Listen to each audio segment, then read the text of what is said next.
should have made sure to cut that end part. I don't want to give this guy credit for me stealing his content. Hey, welcome to GMSONIC. It's me, Corval, with you today with a special guest. Dracula's out of the building, so you know what that makes this a Corval cast. We're doing things my way today, buddy. So I want to give a big shout out. Congratulations, Chuds. Trump has won. So it's going to be only up forever from here on out to the end of time. I'm really excited to examine what that means. We're going to look at some meltdowns on the chart, or meltdowns on the timeline, and some melt ups on the chart. And I'm just going to say also, fuck Elon Musk, dude. He banned me the night of. How rude was that? You know, I didn't get to participate in the furor that was going on online. But anyway, stick around, folks. We're going to be covering some good stuff here, and let's get into the show.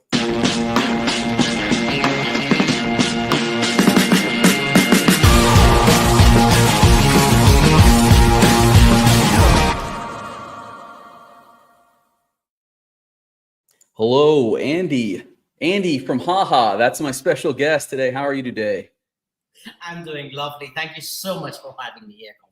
No, thanks for joining me. Thanks for joining me. How'd you like that intro video? I didn't actually watch it all the way. I wish it was about 30 seconds shorter. It was wow. Yeah, I know you took out the interesting part, but yeah. Yeah, it was quite crazy, quite energetic. I like the energy, though. I like it was high energy. It really got me woke up, you know. I'm woke now. But yeah, man. So I wanted to talk to you a little bit today. You know, we brought you on. Now, I've been seeing you guys on the timeline a little bit, you know. Haha is the name. I saw you guys on DGen Express, actually. I've seen you guys all over, really. Haha, what's the deal with Haha, dude? Oh, I got it small here. Let me do this one here. Get a little bigger. Well, Haha essentially is just, it's something that was happiness, you know. The first time we thought about it and we said, here finally is a meme that's been underappreciated.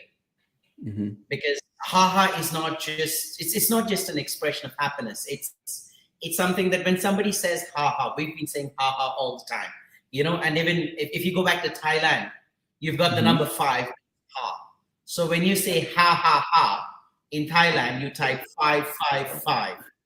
So oh, really? It was a if we use 555, yeah, it's amazing trivia. But yeah. Okay. So the price. Oh, go ahead. I didn't want to cut you off. We'd like it to be $5. I was just gonna say $5, $5.55, right? Yeah, $5.55. That's awesome. So I like it. It's got this very positive energy to it.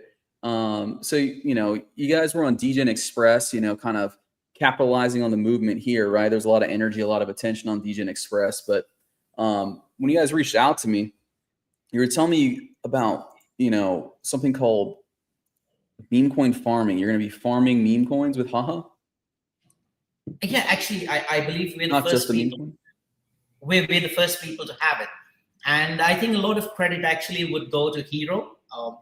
Lots of guys would probably know Hero from back when, you know, it was 2020, 2021, and FTM was up. And, you know, there was this pump kittens. That the first thing I remember was I saw this thing called pump kittens, and that's what actually brought me to FTM in the first place. And there was pump kittens out there, and it started moving up. There was a lot of stuff happening, and then, you know, we had our set of troubles. And Hero is the guy who did a lot of talking back then, and I got to him, and we've been talking to his team, and we've built something different. Because when you look at a meme coin, every meme coin just pumps and dumps. There's no real reason to hold on to it, and I think that's where a lot of value is lost in meme tokens. Because I see. Even before the founder gets to understand what he really wants, that it's dumped. Ah, okay. So you're saying before the vision can even be realized, a lot of times with these meme coins, the price nukes and the project's dead. So the plan here is to add some longevity, some runway, and some vision to a token right from the launch. So this is almost kind of like, you know, it's like a pure classic token launch, not just strictly a meme coin. Cool. So so you're getting this longevity. You're trying to get this longevity with meme farming. What is meme farming? So I give you, I stake my haha, buy some haha, I stake it, and then what happens? Meme farming is it's a way in which you stay connected to the community, you stay engaged, and you just get a little back. It's all the time. It's like you've got your tokens and you've got some more tokens, but we've got something simple.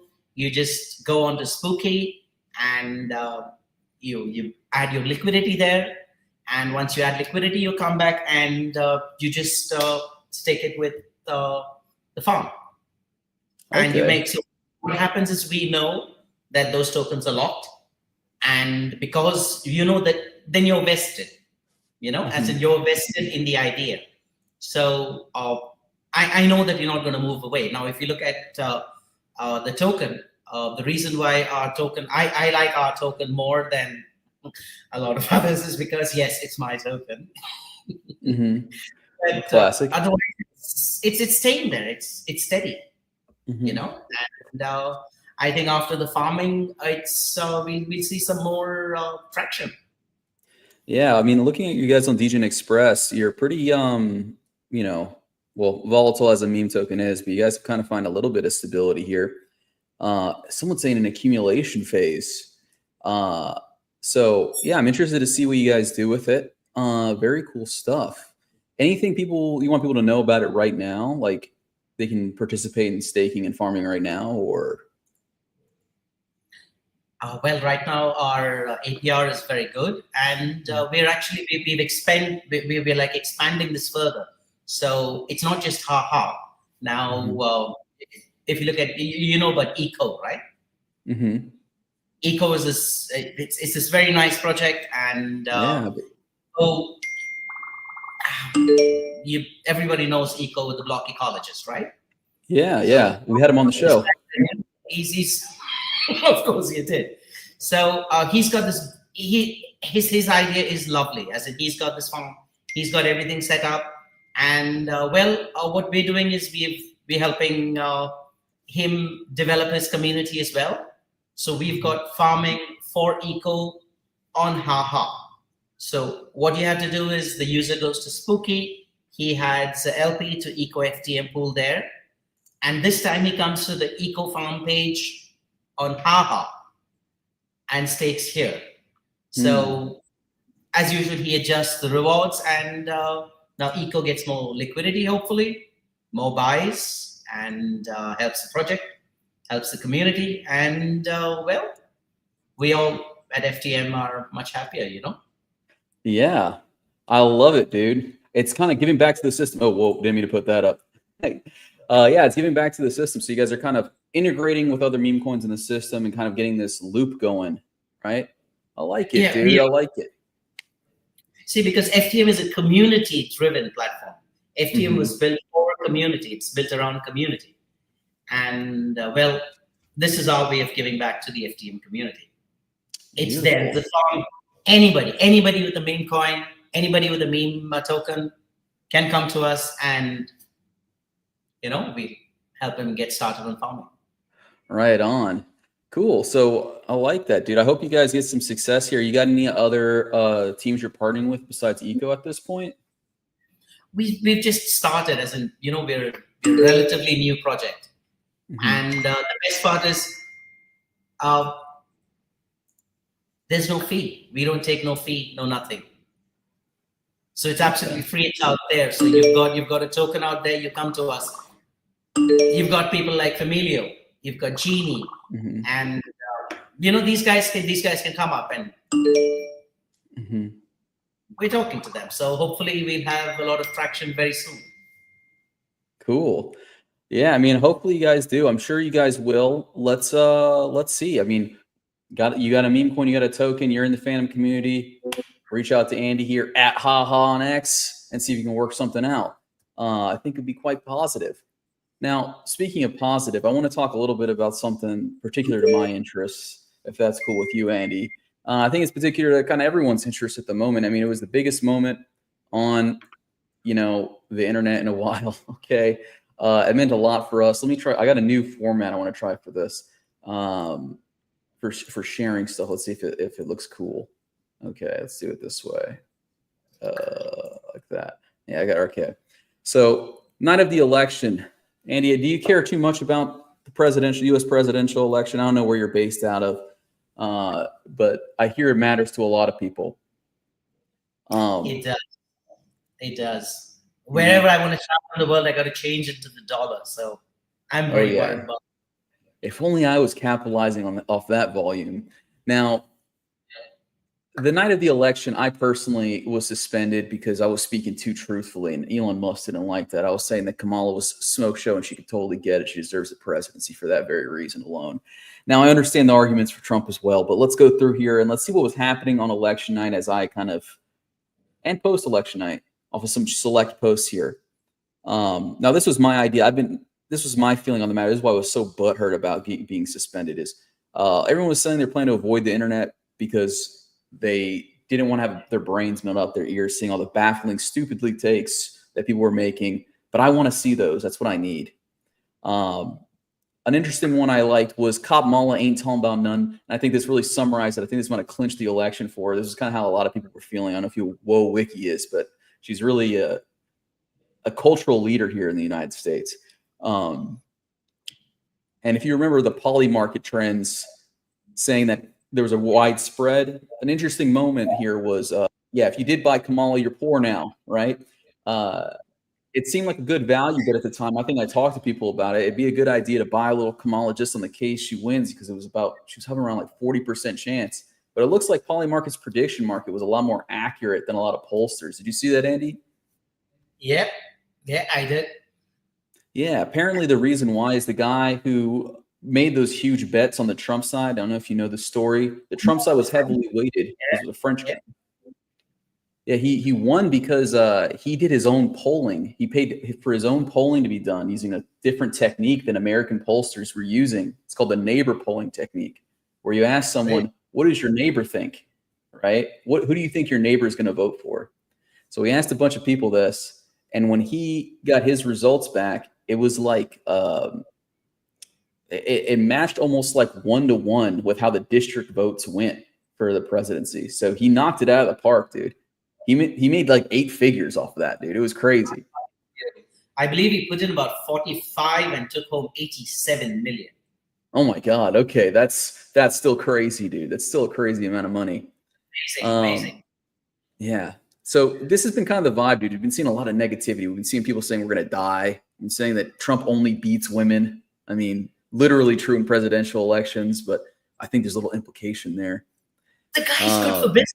The guy is good for business. He is great for business. As in, come on, the guy is a successful businessman.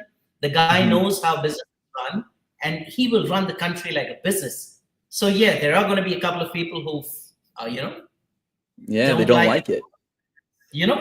If you're shocked, then I think the States is the place to be for the next couple of years. I think so. And I think we're already starting to see that in terms of both market participant reaction and the markets themselves, right? Now, if you know this guy from crypto Twitter, Lucas, he's a little bit of a psychopath, a little bit schizophrenic. He feels it's the month of the incel, the year of the chud. Bitcoin all times highs, absolute libtard devastation. You think of a single better way to start the holy golden bullet run of all crypto assets.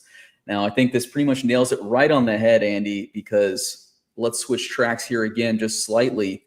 If we look at, here we go. If we look at the Bitcoin chart here, this thing went ballistic, dude. It went absolutely ballistic. If you were position long right before the election night, you are eating good, dude. Oh, it canceled my connection. I had too many charts open. But if you see here, we're up like to 76,000, dude. We're up like 10% or some shit like on the day. It's crazy. Bitcoin is moving massively. And not just Bitcoin, even coins that, I've poo-pooed on for a good long while here, like Ethereum, recovering massively. I thought Ethereum was dead. Ethereum might be bouncing back, baby. What do you think about this, Andy? So it seems like playing true? Is it just that the certainty of the election, now that the election is over, that people want to get back into markets? Or you think it's specifically Trump? Well, I think it's not just Trump. I think it's not just the market. First thing, you've got the market uncertainty has gone. As in right now, they were saying, is it going to be Trump or is it going to be Kamala Harris? That was the question. And that's finally been answered, as in now you know which way it's going. And everybody knows that Donald Trump loves crypto. As in he's come out, he said a lot of things. He said he's going to get rid of the SEC chairman. The first day he's in office, we got to make sure he does that, or we got to hold him to it. But yeah, it's brilliant. And I actually have been watching. I've been in crypto since before Donald Trump got elected for the first time. And this was the time when crypto was like $500 to a Bitcoin. A Bitcoin was $500. And I was selling and people were buying. And they said, hey, why are you buying? And they said, no, hey, Donald Trump's going to be president. And the day he said it goes to $1,000. Fast forward, and today we're at $75,000. Yeah, that's crazy. That's got to count for something. It's the Trump. It's the Trump effect, dude. We're gonna get Trump, dude. No, I mean, I like it. That makes me feel even more bullish, dude. But yeah, I think you're right. There's the certainty of Trump. There's a certainty of the settling of the elections, and then there is a kind of a Trump effect here. He did say he was going to replace the SEC chair. The chair says he's not stepping down if Trump asks him to, because it's not really an appointed position. I don't think Trump necessarily has the power to make him leave. But I think he can make it very politically uncomfortable for him. Considering, and additionally, I believe the Republicans claim the House and the Senate as well, so they control all three branches, or there are two legislative bodies in the executive branch of the American political system. So they got a lot of power right now. And it kind of is just Trump's party at this point. So he kind of just do whatever he wants. But I'm liking it. I don't even care. I like it. My portfolio is up massively. And also I want to point out too, a big component of why the Trump victory is really important for us here on Sonic, specifically on Phantom, is one, Trump is obviously very crypto friendly in that he has launched his own projects. He's launched NFTs. He's launching World Liberty Fi token. Now, whatever you feel about the legitimacy, how good these are won, it doesn't matter. It's the fact that he's got his hands dirty as well, so to say.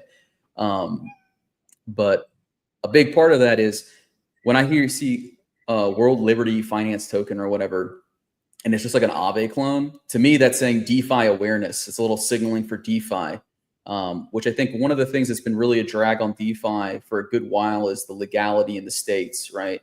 Some might say that the reason why the Ethereum ETF isn't really doing such great numbers is because Bitcoin you could just buy and hold. With Ethereum ETF, the real reason to hold Ethereum is you could stake it and get that additional yield on top, which the legality of is a little hazy in the States. Well, but see, the main difference between a Bitcoin and everything else is Bitcoin is now probably going to become the new. It's more like a reserve currency. If you look at it now, you look at countries will start adding it to their balance sheets now because they say, hey, this makes sense, as in there's Bitcoin here. You've got companies that have added it to their balance sheet and stock prices reflecting it. There was a time when Elon Musk went out and he said, hey, I'm buying myself some Bitcoin. And that happened.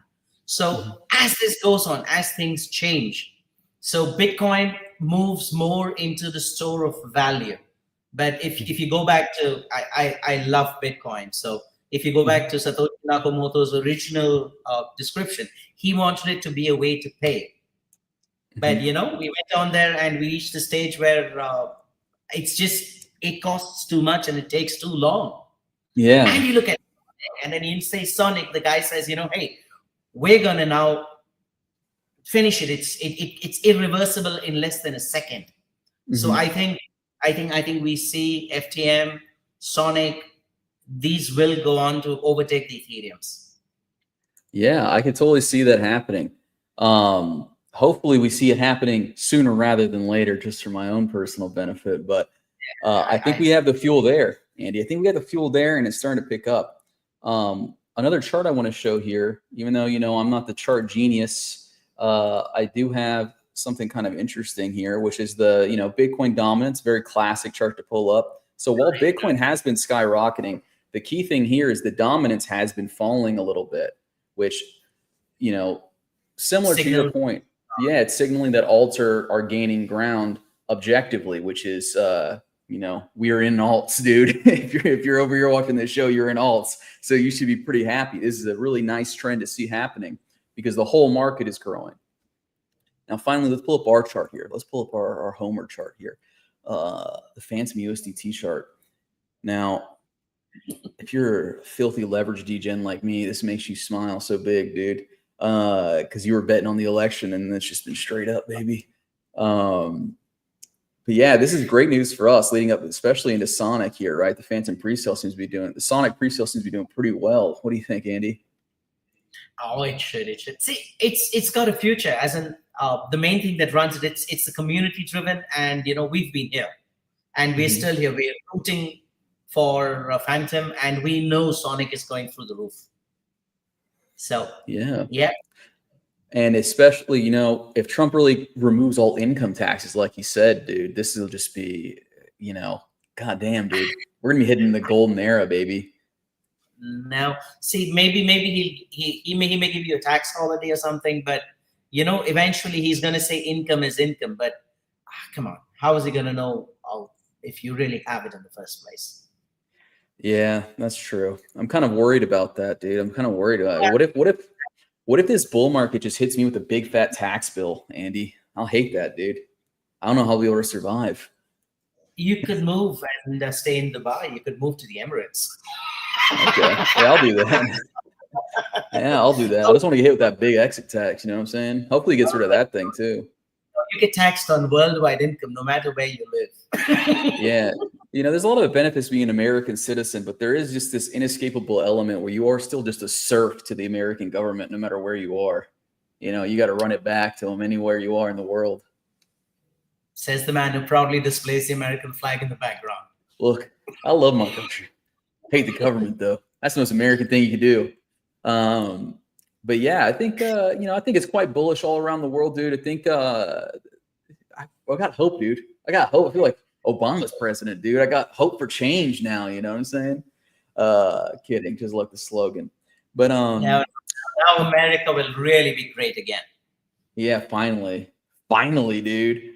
It'll be the greatest America ever as long as I'm richer than ever. For me. Anyway, moving on. Let's talk a little bit about Sonic specific stuff here. This was a little drum I wanted to talk about earlier the week. Maybe you have some insight on this, Andy. I don't know how much you interact with centralized exchanges and the like, but there was a little back and forth here regarding asset listings on Coinbase. So Brian Armstrong says they're free. You just drop them a note and they'll see about integrating you, right? Andre Crony says Binance was free, but Coinbase asked for 300 million, 50 million, 30 million, and then 60 million. He's saying it's not true. And then this guy, Luke Youngblood ETH. Go ahead, Andy. I believe in Andre. You believe Andre? I believe Andre too. I think it might not be directly charging for like the listing per se, but it may be a little bit more, Exactly. We got all around fees associated. Yeah, but it's getting kind of heated. It's kind of interesting. You never really see two big personalities like this kind of go tit for tat, like essentially calling each other liars on the timeline. It's pulling the curtain a little bit back. It does explain why there is no Phantom on Coinbase, which has always been a pain point for me, especially when I first started out in DeFi. Now, the necessity of this going forward is going to be much less, considering the innovations that are coming with Sonic. But I'm interested in what you think, Andy. You think a Coinbase listing? You think it's worth it? You think it's worth it to pay any of these prices? You think it's worth $30 million to get listed on Coinbase at this point? Honestly, it doesn't matter. You're on a Coinbase or you're on Gecko. You're on a Gecko terminal. As in, what is the difference really? As in, if you're interested in something, you're going to find out where it is. Yeah. How does the Coinbase listing help? Yeah, Coinbase listing. If we get haha on Coinbase, what is it going to help? It's the only way it helps is we're up 20% today. We're right up there on Coinbase. It says haha is up 20%, the top winner of the day. But honestly, how long will that last? Yeah. It's just a place to list, and you trade on Coinbase. You've got customers. Again, you have the same trouble. These are people who have to come in KYC verified. I think it's more fun when you have our regular dexes. I love dexes. You know, the whole point Yeah. of the whole point of cryptos, you are not supposed to have to do KYC. Mm-hmm. As in, It's in the honestly, name. now, yeah. I got an email earlier today where there's an exchange called Bit Oasis that's very popular in the Emirates, Mm-hmm. and they now, as a centralized exchange, they have said that they will have they've got a window of up to 3 days in which they will share the data. They will share Wow. the data, the sender and the recipient, Mm-hmm. and they will decide what they want to do with the information. As in, like, it's just ridiculous.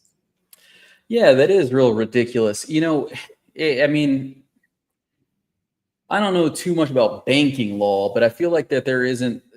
I guess it depends on the circumstances where when they're willing to share your data. Like obviously, the governments have access to your banking data if they need it. I think they kind of need a subpoena.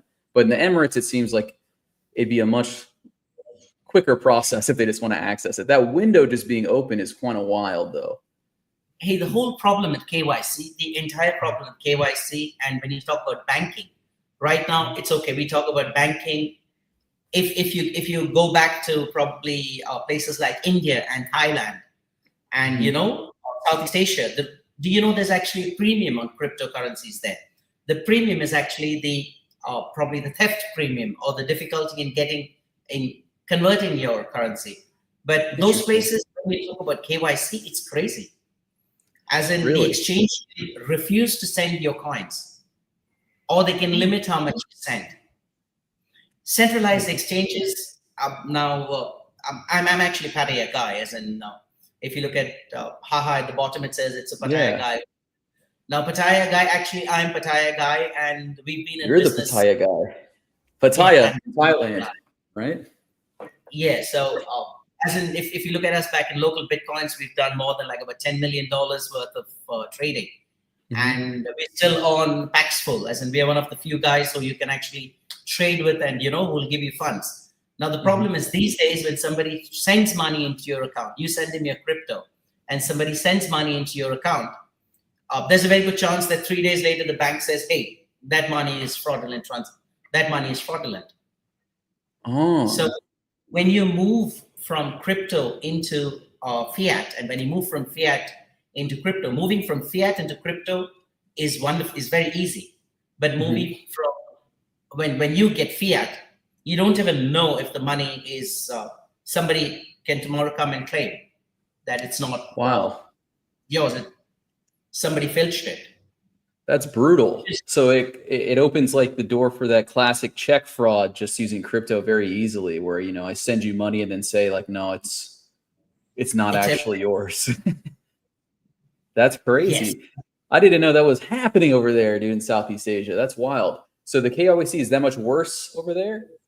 It's terrible. It's terrible. What we need is DEXs. The future is DEX.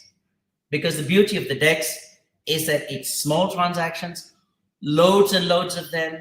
As in when you talk about haha, you for about like I don't know, you get about like for one FTM you probably get like 20,000 haha today.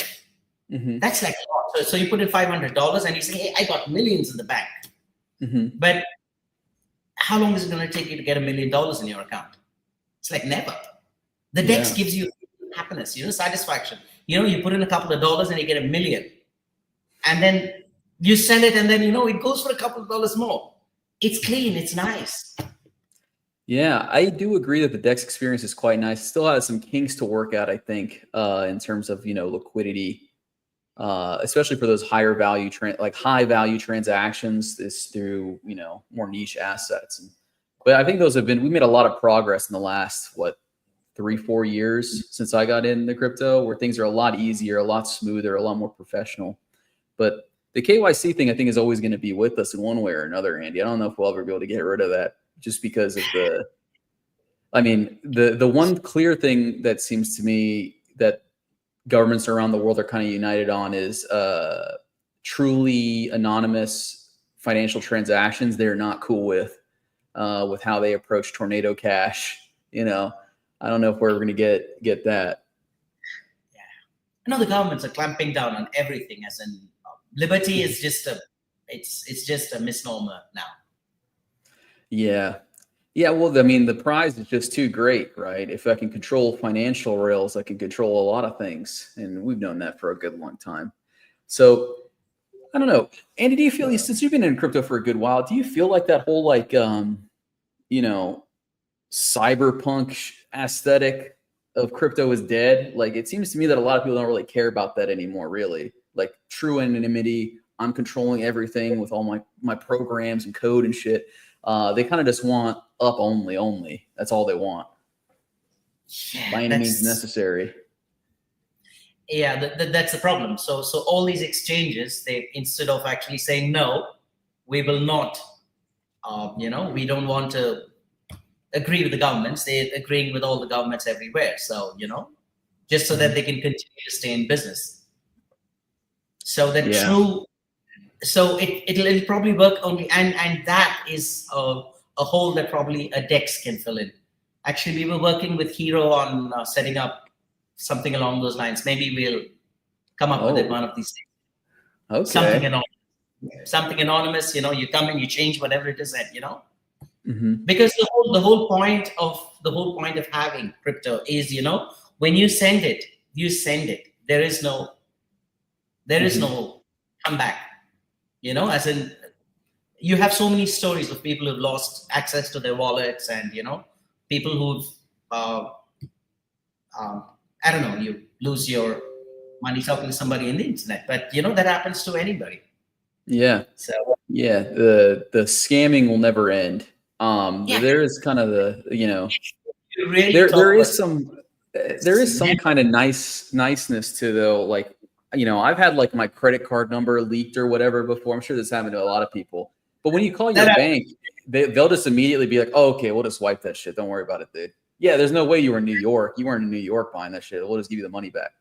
But crypto, that's not possible yet. You know, and it probably will never be possible if we don't want to end up with, you know, KYC or whatever. Maybe on like a KYC chain, you know. But I think we'll just have a market of diversified types, right?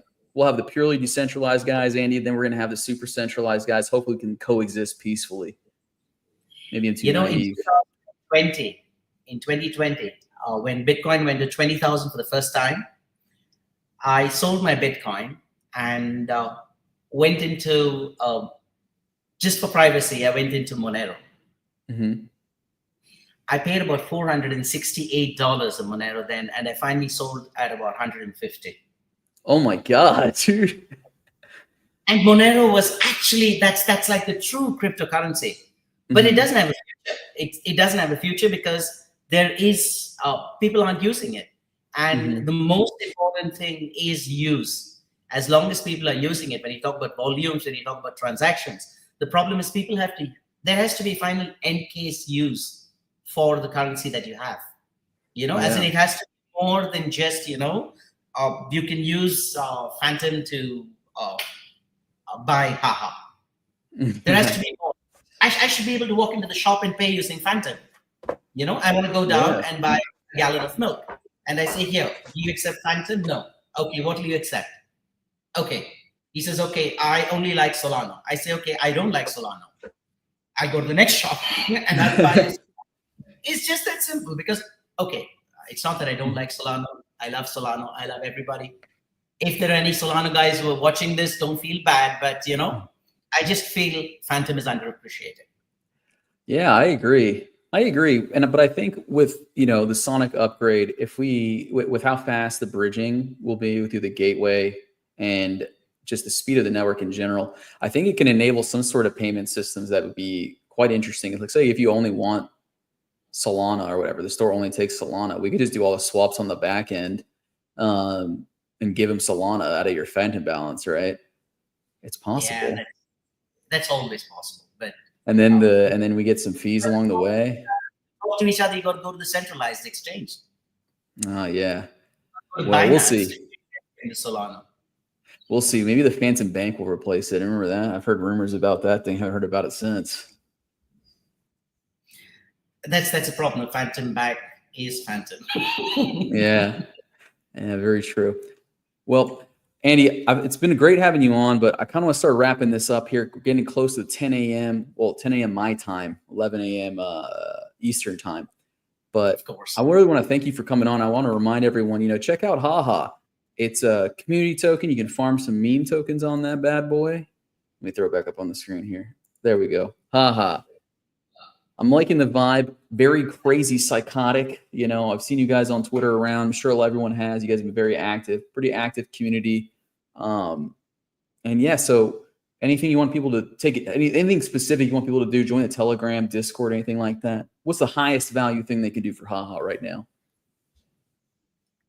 I would love it to go to $5.55. Okay, yeah, let's send this bad boy to $5.55. As we say in Thailand, but yeah. Hell yeah. It's a community token. As in, if you think the value should go to $5, it'll go to $5. If the community says, no, this is crap, it goes on to 0, then it goes to 0. But that's the whole point. It's a community. The community votes on its feet. And I believe that everybody should get a Haha. If you love somebody, send them a Haha today, Dude, I like that, dude. A little bit of a familial vibe, you know what I mean? It's all about love, baby. Let's stop sending these hate tokens. Let's send some love tokens up. Give somebody a Haha, it's just a Haha. And that's lost, the humor is lost in our lives. Yeah. So go ahead, Andy. I didn't want to cut you off, but yeah, let's send some ha-has. Let's get some ha-has in our life. And I want to thank you guys all for watching, tuning in, sharing, commenting. A little impromptu, short notice stream, but I had quite a bit of fun. We had to talk a little bit about the election. We'll be back to our standard programming on Tuesday. I think Dracula's back. If not, again, it'll be just me, a Corval cast, just for you. And we'll see you then. Also, wait, real quick. I wanted to plug something. I almost forgot. Let me see. Where's it? Oh, we're going to be talking with this team here soon. So be ready. Okay. Fate Adventure, very anime thing going on here. But someone was in my DMs telling me there's going to be something we got to be aware of. So guys, be ready. We're going to be talking about that probably next week or so. So anyway, thank you all again for showing up, and we'll talk to you again soon on GMSONIC.